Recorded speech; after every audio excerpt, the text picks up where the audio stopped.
All right, hey everybody, welcome back to the channel. This is Rob for Smirking Gun Reviews saying welcome back to Ozark Season 1. We are at the penultimate episode of the season, episode 9. It's called Coffee Black. I don't know why I said it there's like a comma in there.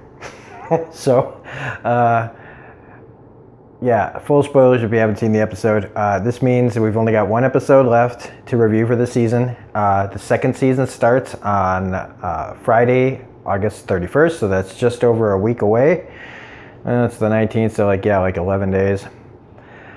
So not too far away. We will be covering every episode of that. We won't be doing just one season review. I have to take breaks. I can't binge. It'll be in pretty quick succession, but I won't be doing like just a full season review because I just feel like shows like this deserve to be covered thoroughly. So if you want to watch somebody just give you a quick recap review, that's not this channel. We're going to give you episode by episode thorough reviews of each one. So, and that's coming up starting on the 31st. So let's jump into it. We got our symbols here. So hopefully I'll point them out. This is a pretty good episode. I have one problem with it, and I'll get to that. So let's see, where are we starting today? Because like I said, there's a lot going on.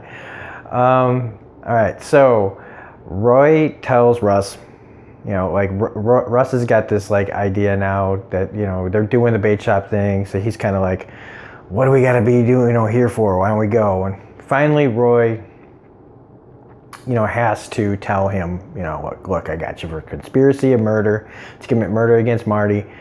I need you to get Ruth to commit, to confess so that we can move from you to her to getting Marty to getting Marty's boss. Russ tries to, he does the belligerent, you turned me into gay, but Roy did his homework and knew that this guy was into male. He was gay. He had him. I guess he was pinched for male prostitution, picking up a male prostitute once before. It just so happens, that works out for Roy because Roy's gay, and Roy is really fucked in the head. Put it mildly. So now he's got Russ, cornered, having to try to get Ruth to confess. Which, he keeps trying, but it's okay, this is obvious, what he's trying to do. In the meantime, Marty, and Wendy, after their fight, he's going to check out the fire of the church. And this is where, Marty's still trying to get things done, get more money laundered. But the sheriff is telling him, look, this place there's arson investigations and all this other crap. So what you want, it doesn't really matter until, we figure things out. And there is no smooth talking the law, basically. If this guy was on the take, maybe, he could be trying to stall. Maybe he works for the Snells, but I don't know. The law is the law, though. You can't just do whatever you want all the time. And this is one of those instances where Marty can't really talk his way through something. This is where he goes to the Snells. And again, these are my least favorite villains in TV, pretty much, just because I just have a problem with, it's my problem. Okay, so all you hillbillies and rednecks out there, I apologize in advance. But I just don't like these villains because they're rednecks and hillbillies. I just don't. I live in a small town where there's a whole bunch of them. And I'm kind of like the odd man out. So it's hard to fit in a town like that. So kind of don't really look too kindly on hillbillies, but that is so far off topic. So that's just a personal thing, and so I'm taking it out on the characters of this show. So moving on. Sorry. They basically tell him look, man, the pastor, he burned it down because we told him the truth. We told him about you. So basically he'd rather keep himself alive and work with the Snells than try to risk his life for Marty, which, given two choices, is the smarter deal. Because, again, it's the devil the pastor doesn't know Marty's boss. He doesn't know what Marty's boss is capable of. But it's also a rock and a hard place, because either choice is probably going to come down badly for the pastor in the future, whatever choice he makes. So then you got Sam, the guy who runs the realtor's place, whose mother walked in front of the bus, or the garbage truck. And okay, this is where I have a problem with the episode, because it just seems like, I don't know, the situation just is somebody being difficult for the sake of being difficult, because they need him to be difficult. They can't just let him go, you know what, my mom was a bitch. Yeah, I feel guilty, but, you know, like, instead of feeling free of her, which the character seems to be wanting to be, yes, he feels bad. But in all God's honest truth, I don't know. Like, I guess, I'm not saying he shouldn't feel bad, okay? He's a human being. But it just seems to me like they just wanted him to feel bad, because I feel like the character wouldn't feel that bad. I think he'd feel relief. He'd be like, oh shit, my mom's dead, but now I don't have to worry about this, and I got all her money. Oh. Maybe I'm just used to watching, I've watched too many shows with people doing terrible things to each other. But he is all about, I need the money back right away. Like, of course he needs the money. Like, oh, I need all the money, I need the money. Because they need him to need the money, because they need him to do this. And so the writing is taking it in a direction, forcing it in a direction that they want the story to go. And I just happen to think it's just kind of weak sauce. This whole, like, oh, you know, now you've got one of those whiny people, you know, reminding me of like the guy in Goodfellas who kept going, where's my money? Where's the cut of my money? Just always, no, do money, where you just want to punch him in the face. Or, you know, ice pick him like they do in Goodfellas. But yeah, so she's trying to tell him, look, I'll talk to him about the money, but, you know, oh, well, my mom had all these funeral things. And I'm like, oh, Jesus, that too? Like, oh, it's about a funeral? Like, dude, we can figure out the money. You don't have to, like, again, the writing telling us that, you know, it's guiding it in a direction that I just feel is kind of stupid. Because it does end up where I figured it would, which is they offer to pay, you know, he comes, okay, after she talks to him, she just talked to him about, we're going to get you the money. And then boom, he's just already showing up, hey, I need the money. And then it turns into, I need the fucking money. Like, just, I don't know. And so they offer to pay for everything because they're forced to, because what else are you going to do? You can't give them the money because you don't have it anymore. And so, oh yeah, okay, go, you know, and then again, to get to the other scene, now they're at the corner, well, not the corner, the funeral home. And I feel like, you know, like, oh, so now this is their way of writing it into, they've been written into a corner, and they needed to figure out how to get the money, you know, buy another property. So even though the scene with Laura Linney and the funeral home operator is really good, I mean, I love it when she turns on the threatening tone, because this guy is upselling like a motherfucker. Imagine going into McDonald's for a hamburger and letting somebody talk you into buying the whole place. Because that's like, you know, the guy is like, okay, it starts with just the simple bills, but then it's like, okay, this costs this much. Then it's like a buffet for like 150 people. And then it's like, we're going to compress her into a diamond. Oh, and hey, how about a painting? We can hang this painting up, and boom, boom, boom. And everything is like, oh, like $50,000 at the end of it. You could just see this guy just like cashing the check already. And that's what Laura Linney sees, you know, and so she exposes that. She just zeroes in on this guy and talks about all the repairs, and you can just tell that this guy, you know, he needs the money. And that's how they end up owning a funeral home, where now they can launder money out of that. And so the story needed to go in that direction. So in order to get to that direction, we needed a character to just be really whiny about money. And that just kind of bugged me. Like, there are less stupid ways and annoying ways to get there. But anyway, so Marty is forced to go back to Rachel at the Blue Cat, who does not want him there, which is like this complete 180 after, you know, she was so happy and then turned on him because of what she finds out. But now, you know, he's giving her no choice. that she has to help out. But he does give her an out, which is just so classic Bateman. Just so matter-of-factly taking the phone and confessing like her possible murder into the phone. Like, I'm going to kill you if you don't do this. I'm going to throw you in the lake. They're never going to find you. Okay, boom. Like he's just, ordering a cup of coffee. Just So here's the other thing, though. Okay. All she'd have to do is call the cops, say, I got this recording. If she wants Marty out of her life, all she'd have to do is give him that recording.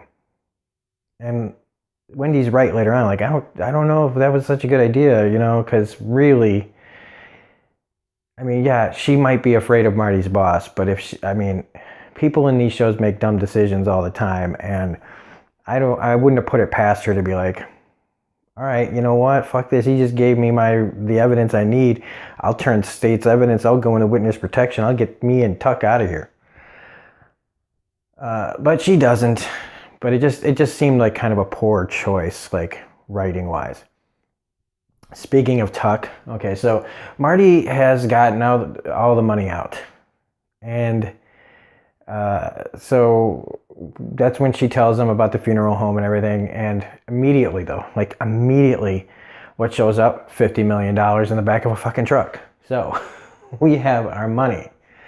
And then speaking of Tuck, which I was about to say, so now, there's like $50 million more. It was $8 million, now it's 50. So they're just so fucked.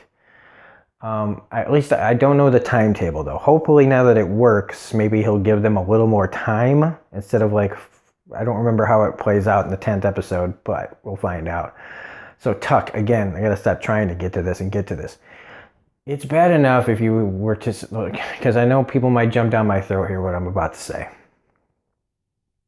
But it would be bad enough if it was Jonah walking into a gun store and having the guy behind the counter just give him an assault rifle with a scope and all sorts of ammo and other shit without barely blinking an eye. In fact, encouraging him to check the right box, the one that he knows he needs to check to get the gun. That's bad. That would be bad already, okay? Let's just put that right out there.